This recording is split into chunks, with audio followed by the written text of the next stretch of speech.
warning, Tillerson also suggested that a long period of no conflict with China could come to an end if relations continued to go sour.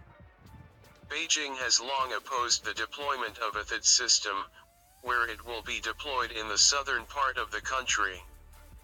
China fears that the deployment compromises security in the region and means the U.S. is capable of starting a global war. But the U.S. pressed ahead with the deployment of the THAAD, leading to a standoff with Kim Jong-un.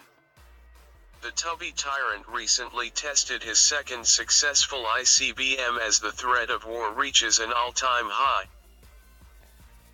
So Washington's new sanctions against Moscow are virtually the same as a full-scale trade war. Dmitry Medvedev also described as utterly powerless the Trump administration. He stressed that the sanctions will dash any hope for better ties between the Kremlin and the White House. Meanwhile, Russian Foreign Minister Sergei Lavrov said Washington's policy to take anti-Moscow measures is dangerous. Earlier, U.S. President Donald Trump signed into law the new sanctions, which target Russia, Iran, and North Korea. On Friday, the U.S. House of Representatives and the Senate approved the legislation against Moscow for its alleged role in the U.S. 2016 presidential election and over Crimea's reunification with Russia.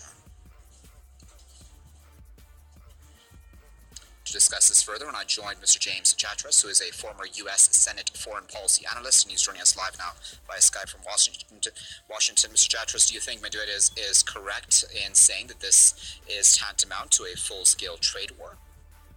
Well, I think Mr. Medvedev is overly optimistic. If it were just a trade war, that would be bad enough. But this is more than that. This is essentially freezing into ice, carving into stone, a new Cold War with Russia that will go on for a long time, maybe for decades, if even you can be optimistic enough that the worst doesn't happen, that the Cold War doesn't turn hot. It's very bad indeed. And as far as the Trump administration being powerless, I think it's even worse than that. That not only is Congress solidly against Mr. Trump in terms of any possibility of improving ties with Moscow, even most of his administration is against it as well. There are reports now about how all sorts of never-Trumpers and neoconservatives are staffing the Trump administration, and anybody who is a Trump loyalist is simply not welcome in the administration. So where does this all go from here, Mr. Chatras? We have, obviously, the Russians who had already kicked out about 755 U.S. diplomats, or at the very least staff members of the United States in Russia.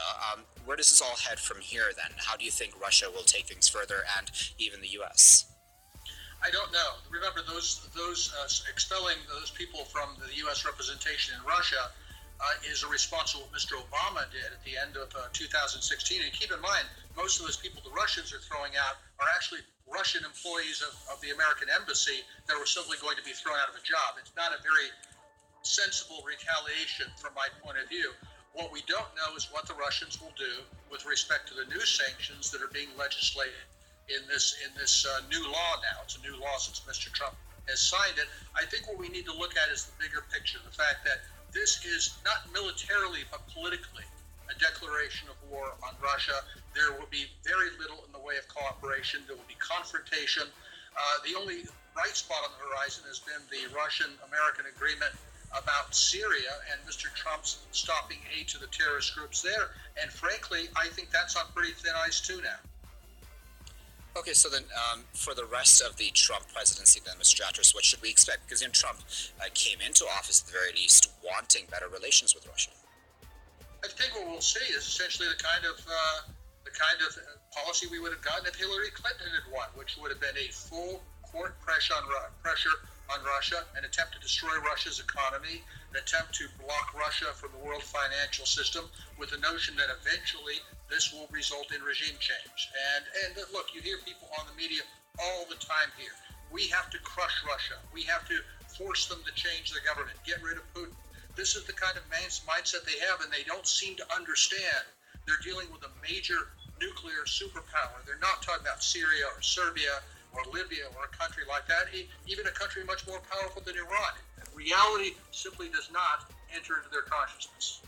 It's reckless. нашей стороны. Хамство в данном случае это даже не столько насчет американской риторики, сколько про главу 257 санкционного биля «Энергетическая безопасность Украины».